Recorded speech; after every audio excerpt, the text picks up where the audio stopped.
कल देर रात खिलाड़ियों से खेल मंत्री अनुराग ठाकुर ने बात की है। खिलाड़ी बृजभूषण शरण सिंह के इस्तीफे की मांग पर अड़े हुए हैं। आज एक बार फिर से बातचीत हो सकती है, बड़ी जानकारी ये मिल रही है। 22 जनवरी को कुश्ती फेडरेशन की बैठक होनी है। बृजभूषण शरण सिंह के इस्तीफे पर लिया जा सकता है कोई फैसला, ये बड़ी बात। आज भी खेल मंत्री के साथ में बातचीत हो सकती है खिलाड़ियों की, ये कहा जा रहा है। दिल्ली से बड़ी खबर, कल देर रात खिलाड़ियों से खेल मंत्री अनुराग ठाकुर ने बात की है। उनसे मुलाकात की, 4 घंटे बातचीत चली, ये बात निकल करके सामने आई। खिलाड़ी बृजभूषण शरण सिंह के इस्तीफे की लगातार मांग कर रहे हैं, इसी मांग पर अड़े हुए हैं। और जानकारी ये कि आज एक बार फिर से बातचीत हो सकती है खेल मंत्री के साथ में इन खिलाड़ियों की।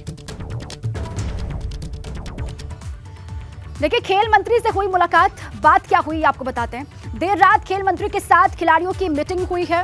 खेल मंत्री अनुराग ठाकुर से उनके घर पर 4 घंटे बातचीत हुई है खिलाड़ियों की, उनके साथ बैठक हुई। इन्हें देखिए, घर से ही सोप मैन्युफैक्चरिंग करते हैं और महीने का 1 लाख कमाती हैं। आप भी सोप मैन्युफैक्चरिंग करना चाहते हो, इनसे सीखना है तो फ्रीडम ऐप को अभी डाउनलोड कीजिए। सभी खिलाड़ियों ने बृजभूषण शरण सिंह के इस्तीफे की मांग की है। कुश्ती संघ के अध्यक्ष बृजभूषण के इस्तीफे की मांग पर लगातार ये खिलाड़ी, ये पहलवान अड़े हुए हैं। खिलाड़ियों ने नए कोच की मांग भी की है। खिलाड़ी चाहते हैं कि कोई नया कोच उनको मिले।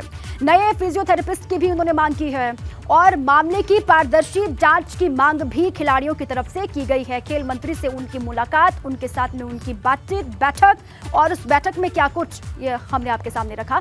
अनुराग ठाकुर से कौन कौन मिले, ये भी आप जान लीजिए, किस किस की मुलाकात हुई। पहलवान बजरंग पुनिया की मुलाकात हुई है खेल मंत्री से। इसके अलावा पहलवान रवि दहिया की भी मुलाकात हुई है खेल मंत्री से, उन्होंने भी मुलाकात की, अपनी बात रखी। पहलवान साक्षी मलिक भी रही, पहलवान विनेश फोगट भी वहां पर मौजूद रही, और साथ ही कई खेलों में पदक विजेता ये हैं, अपनी बातों को लेकर, अपनी मांगों को लेकर खेल मंत्री से मिलने के लिए पहुंचे। और खबर यह है कि आज भी इनकी मुलाकात खेल मंत्री के साथ में हो सकती है। गोंडा से बड़ी जानकारी अब आपको दे दें।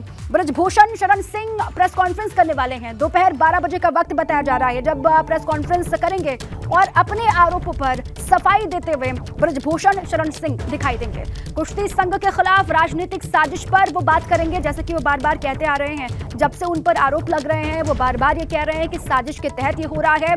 कुश्ती प्रशिक्षण केंद्र नवाबगंज में वो प्रेस कॉन्फ्रेंस करेंगे और जो आरोप उन पर लग रहे हैं उन पर वो सफाई देते हुए दिखाई देंगे।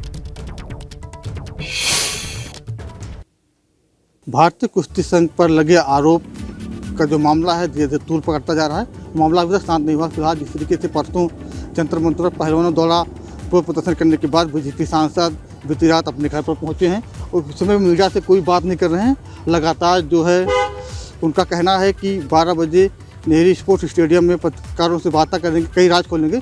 लेकिन देखने वाली बात होती है कि जिस तरीके से बीजेपी सांसद ने कांग्रेस के ऊपर साजिश रचने का आरोप लगाया है, कहीं ना कहीं जिस तरीके से बीजेपी सांसद कुछ संघ के अध्यक्ष ने बीते दिनों बाबा रामदेव के नकली घी पर भी सवाल उठाए थे या फिर राज ठाकरे को अयोध्या आने से रोके थे, तो उसके पीछे कई राज हो सकता है। फिलहाल उनके प्रेस कॉन्फ्रेंस के बाद कई राज खुलेंगे, लेकिन बीजेपी सांसद अभी मीडिया से कुछ बोलने को तैयार नहीं है। दोपहर 12 बजे के बाद वो पत्रकारों से मुखातिब होंगे और कई राज खोलेंगे। लेकिन जिस तरीके से भारत के खेल मंत्री अनुराग ठाकुर ने बीती रात जो पहलवानों से बात की है, उनकी बात अभी तक बंद नहीं पहुंची। सुबह भी उनकी बैठक होगी, बैठक के बाद कई फैसले होंगे, उसके बाद ही बीजेपी सांसद मीडिया के सामने पेश होंगे। कितना बिकेगा गोंडा। तो बृजभूषण शरण सिंह पर यौन शोषण जैसे गंभीर आरोप लगे हैं। इन्हीं आरोपों को लेकर 12 बजे वो प्रेस कॉन्फ्रेंस भी करने वाले हैं। क्या कुछ कहेंगे वो बहुत अहम होगा। चलिए, दिल्ली से मेरे साथी अविनाश तिवारी जुड़ चुके हैं, सीधे उन्हीं का रुख कर लेते हैं। खेल मंत्री से पहलवानों की मुलाकात हुई, 4 घंटे मुलाकात चली अविनाश, और क्या क्या बातें उन्होंने वहां पर रखी, क्या जानकारी आपको मुलाकात को लेकर मिल पा रही है। और जानकारी ये भी है कि आज भी मुलाकात या फिर बातचीत हो सकती है खेल मंत्री के साथ में इन खिलाड़ियों की। अविनाश। जी बिल्कुल दीपा, अगर बात करें तो जिस तरीके से बीते 2 दिनों से खिलाड़ी लगातार दिल्ली के जंतर मंतर पर प्रदर्शन कर रहे हैं, इसको लेकर के अब केंद्र सरकार ने काफ़ी संजीदा हो गई। केंद्र सरकार ने जहां कुश्ती संघ को 72 घंटे में जवाब देने के लिए कहा है, वहीं अगर बात करें तो कल खेल मंत्री अनुराग ठाकुर हिमाचल प्रदेश में थे और अपने तमाम सारे सरकारी दौरों को और निजी दौरों को छोड़ करके वो वापस दिल्ली लौटे हैं। और देर रात जब दिल्ली लौटे, सबसे पहले उन्होंने खिलाड़ियों से मुलाकात की। तकरीबन 3 से 4 घंटे करीब ये मुलाकात चली, देर रात तक ये मुलाकात चली, जिसमें खिलाड़ी एक ही बात को लेकर के जिद किए हुए हैं कि जो कुश्ती संघ के अध्यक्ष हैं, खुद का इस्तीफा हो, इसके साथ साथ अगर बात करें तो मुख्य कोच का इस्तीफा हो और जो फेडरेशन के तमाम सारे नियम है उसमें भी कहीं ना कहीं बदलाव किया जाए। जिसके बाद अगर बात करें तो कल देर रात खेल मंत्री अनुराग ठाकुर ने उनको कहा था ठीक है वो तमाम सारे मामलों को देखेंगे। जिस तरीके से उन्होंने अगर बात करें तो 72 घंटों का वक्त दिया हुआ है कुश्ती फेडरेशन को और ब्रजभूषण शरण सिंह को जवाब देने के लिए, तो उन्होंने साफ तौर पर कहा कि एक बार जवाब मिल जाए उसके बाद फिर आगे केंद्र सरकार क्या कुछ करना है बेहतर इसके लिए बढ़ेगी। लेकिन खिलाड़ी इस बात को लेकर के नहीं माने। उन्होंने साफ तौर पे कहा है कि वो जवाब का इंतजार नहीं करेंगे, इस्तीफा होना चाहिए, क्योंकि ब्रजभूषण शरण सिंह लगातार तमाम सारे खिलाड़ियों के साथ सेक्सुअल हरेसमेंट करते रहे हैं। मुख्य कोच भी यही काम करते रहे हैं और जो खिलाड़ी है उनको बेहतर सुविधाएं वहां पे नहीं मिलती रही है। और कल भी अगर बात करें तो प्रेस कॉन्फ्रेंस करके तमाम सारे खिलाड़ियों ने यही आरोप लगाया था कि अगर कार्रवाई नहीं हुई तो पुलिस में शिकायत करेंगे। जिसके बाद अगर बात करें तो आज एक बार फिर से खेल मंत्री तमाम सारे खिलाड़ियों से बातचीत करेंगे और एक रास्ता तैयार करेंगे जिससे कि धरना खत्म हो सके और जो कुश्ती संघ के खिलाफ आप नजर बनाए रखें क्योंकि बहुत गंभीर आरोप हैं। दूध का दूध पानी का पानी होना बहुत जरूरी है। बहुत शुक्रिया आपका पूरी जानकारी के लिए। नजर आप बनाए रखें और चलिए आगे बढ़ते हैं। हम बात करते हैं जेपी नड्डा के काशी दौरे की।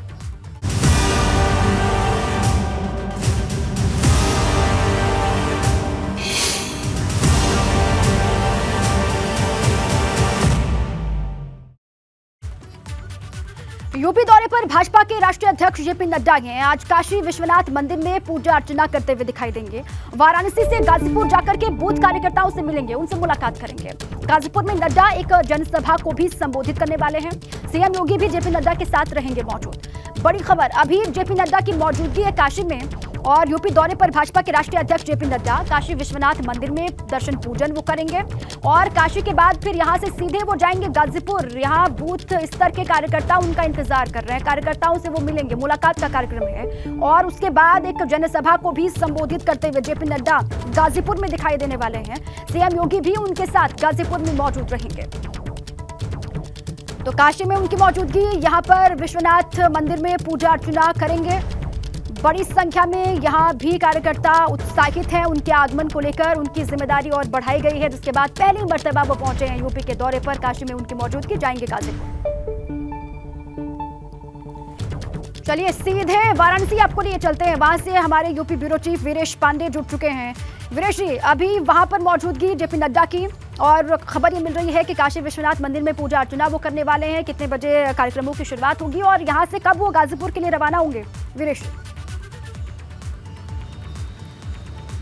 देखिए दीपा, मैं इस वक्त बनारस के काशी के ताज गंगेज में मौजूद हूं, उसके बाहर, और राष्ट्रीय अध्यक्ष भारतीय जनता पार्टी के जेपी नड्डा इस ताज होटल के अंदर हैं और वहां पार्टी के स्थानीय पदाधिकारियों के साथ उनकी बैठक चल रही है। 9:30 बजे यहां पर उत्तर प्रदेश के मुख्यमंत्री योगी आदित्यनाथ सर्किट हाउस से चल के, जो यहां से 2 किलोमीटर पे है, वो ताज गंगेज आएंगे और फिर मुख्यमंत्री के साथ यहां भूपेंद्र चौधरी जो प्रदेश अध्यक्ष हैं, मुख्यमंत्री योगी आदित्यनाथ और डिप्टी सीएम केशव मौर्य बैठकर विचार मंथन करेंगे। 10:25 पर इनका कारवां पहुंच जाएगा बाबा विश्वनाथ, भोले की नगरी से बाबा विश्वनाथ का दर्शन करने और वहां से दर्शन पूजन करने के बाद गाजीपुर की धरती पर लैंड करेंगे मुख्यमंत्री और साथ होंगे जेपी नड्डा और प्रदेश अध्यक्ष भूपेंद्र चौधरी। और ये कह सकते हैं कि योगी सरकार नहीं, जी हां, नरेंद्र मोदी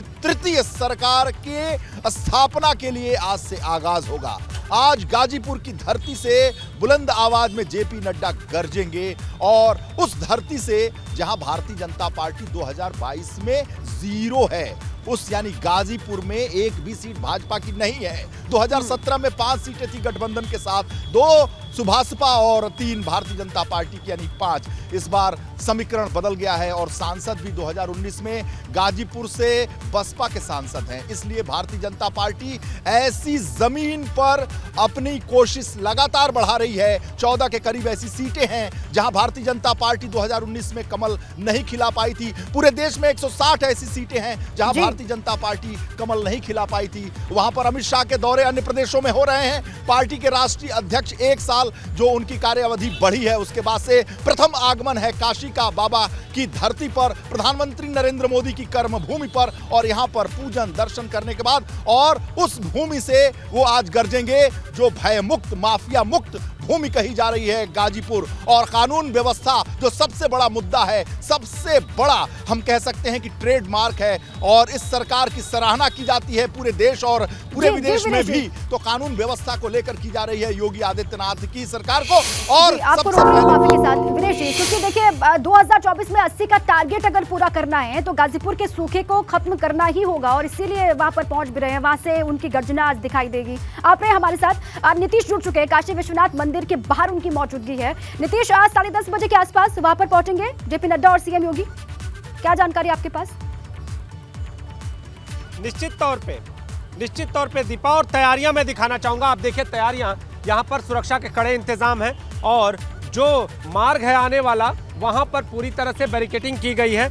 यहाँ पर 10 बजे का टाइम बताया जा रहा है। 10 से 10:30 के बीच में यहाँ पर राष्ट्रीय अध्यक्ष पहुंचेंगे, और यहाँ पर दर्शन पूजन करके और 11 बजे यहाँ से रवाना, और यहाँ के फिर हेलीकॉप्टर से गाजीपुर रवाना होंगे, और 11:50 लगभग 11:50 से 12 बजे के बीच पौहारी बाबा आश्रम, और उसके बाद जो संवाद का कार्यक्रम है वहां पर संवाद भी करेंगे।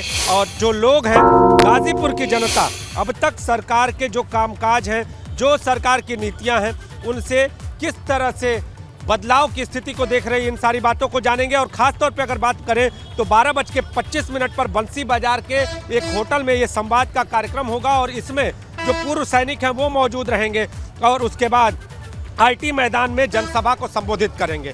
और उसके बाद का जो कार्यक्रम है दीपा, वो ये है कि लोकसभा संचालन समिति एवं जिला पदाधिकारियों की बैठक में शामिल होंगे। तो राष्ट्रीय अध्यक्ष के आने से पहले कार्यकर्ता भी यहाँ पर आ गए हैं, पदाधिकारी भी आ गए हैं, सुदामा जी यहाँ पर मौजूद हैं, तैयारी पूरी है।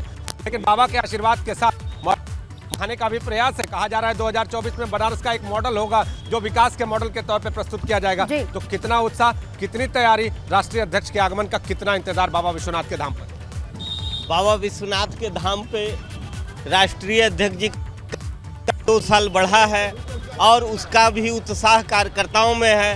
राष्ट्रीय अध्यक्ष जी का एक ऐसा चरित्र है कि आम कार्यकर्ता की तरह हुआ लोगों से मिलते हैं और पार्टी का काम और करते हैं। बहुत बड़ी संख्या में वो इंतजार भी कर रहे थे। अब कार्यकाल उनका बढ़ा दिया गया है, पहली बार वो यहाँ पर पहुंचे। शुरुआत काशी विश्वनाथ के आशीर्वाद से वो कर रहे हैं, जाहिर सी बात है उत्साहित यहाँ पर सभी होंगे। शुक्रिया नीतीश आपका भी, और विनेश आपका भी, ताज़ा तस्वीरों के लिए भी और जानकारी के लिए भी। इन्हें देखिए, घर से ही सोप मैन्युफैक्चरिंग करते हैं और महीने का 1 लाख कमाती हैं। आप भी सोप मैन्युफैक्चरिंग करना चाहते हो? इनसे सीखना है तो फ्रीडम ऐप को अभी डाउनलोड कीजिए।